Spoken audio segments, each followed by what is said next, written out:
Okay, so we're diving into the Tesla Q4 2024 earnings release. And, well, I got to say, even just glancing at it, it's a bit of a wild ride. Yeah, they're not wrong there. I mean, you've got record deliveries, big moves in energy storage, but then there's also this dip in net income for the year. What's the story? Well, it's this interesting balance, right? Tesla's pouring money into future tech AI, new models, that whole energy storage push. Right, like they're betting big on what's coming next. Exactly. But doing that while keeping Wall Street happy, well, that's the tightrope walk. Oh, yeah, investors can be a fickle bunch, but let's focus on the good stuff first, okay? Yeah. Record vehicle deliveries. That's UGE.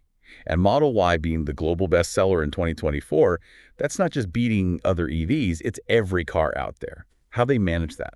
A few things, really. Tesla's been aggressive on pricing, global EV demand is just skyrocketing, and then the Model Y itself, it kind of hits the sweet spot, you know? Yeah, I see that SUV practicality, but with that Tesla performance everyone wants, all at a price that's, well, not outrageous, especially as their production costs keep going down. You got it. That's a big part of their strategy. Speaking of which, they hit an all-time low cost per vehicle in Q4, under $35,000 average. That's wild, considering everything else they're investing in, new factories, AI research, that whole energy storage expansion. Are they spreading themselves too thin? It's the question, isn't it? It's a high-stakes game they're playing. For sure. But it seems like their bet is on a future where profits aren't just from cars, but software, AI, and those fleet services, like robo-taxis. That's a whole different ballgame. Yeah, it's mind-blowing when you think about it. This isn't just some car company anymore. It's AI, energy, software, even dabbling in humanoid robots with Optimus. It's almost, I don't know, too much to keep track of sometimes. I hear you, but that's Tesla, right? Pushing the boundaries. True, true. But is it realistic? Well, that's the multi-trillion-dollar question, literally. Because Elon Musk, he's out there saying Optimus could bring in over $10 trillion in revenue, more than their vehicles ever will. Sounds crazy, but It does sound crazy. then you think about it, right? These robots, they could be in manufacturing, logistics, healthcare, even elder care. Potentially huge. I mean, yeah, the applications are wild if they can pull it off. Exactly. Bold vision. Got to give them that. Now, on top of that, we've got the new Model Y launching globally, which they're expecting some production hiccups with in the short term.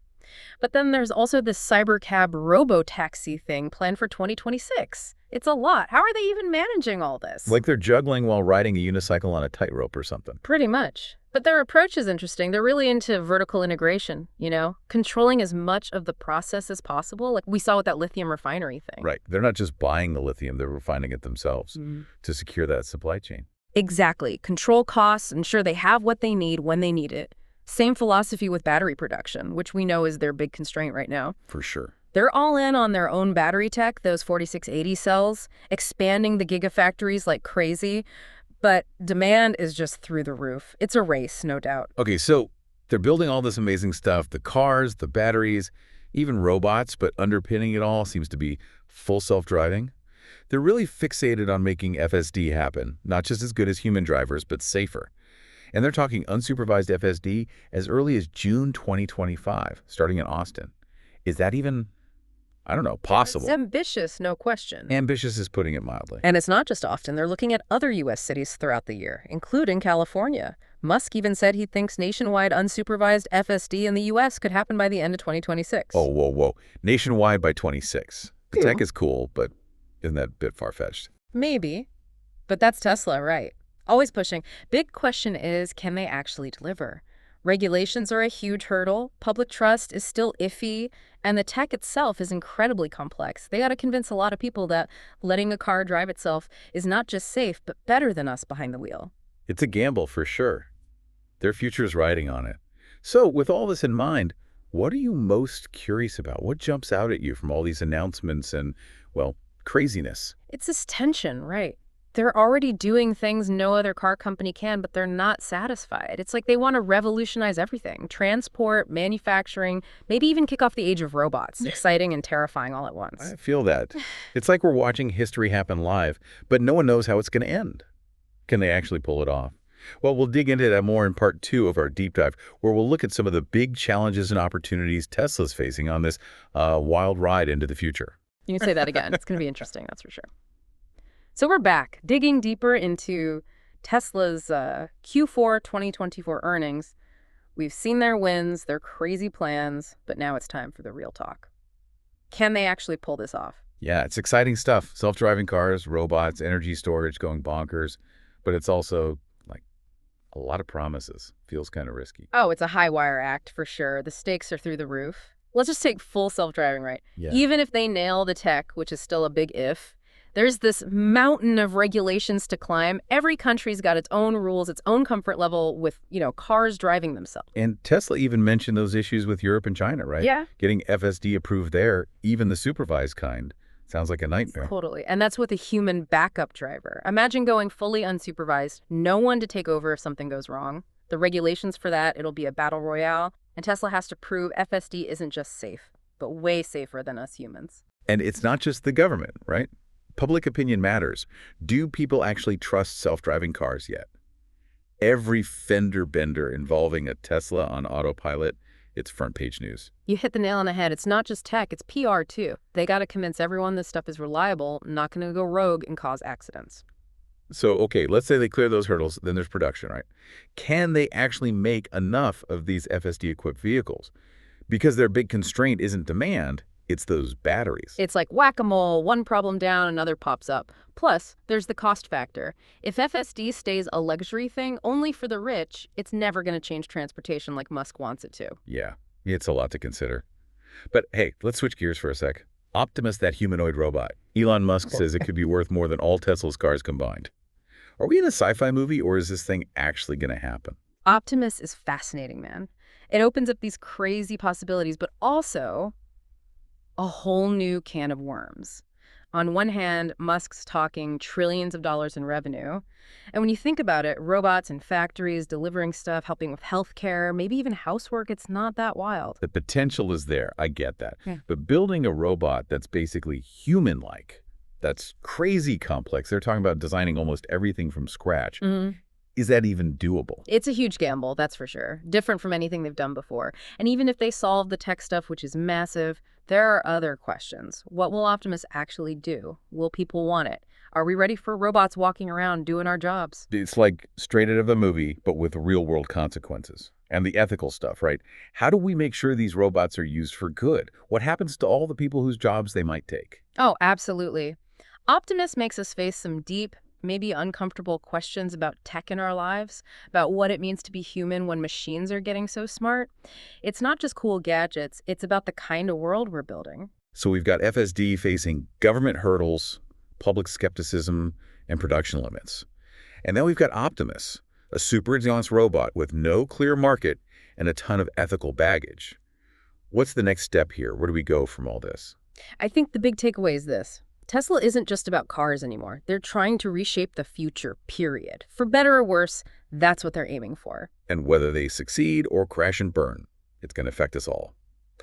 So in the last part of our deep dive, we'll look at how Tesla's actually trying to make all this happen. Yeah. What are their strategies for navigating this, well, chaos? That's the million-dollar question. Stick around. We'll get into it right after the break. Okay, so we're back, and I'm really curious about this. We've talked about Tesla's big wins, those ambitious goals, the hurdles they face. But how are they actually going to turn all this, sci-fi stuff into reality? What's the plan?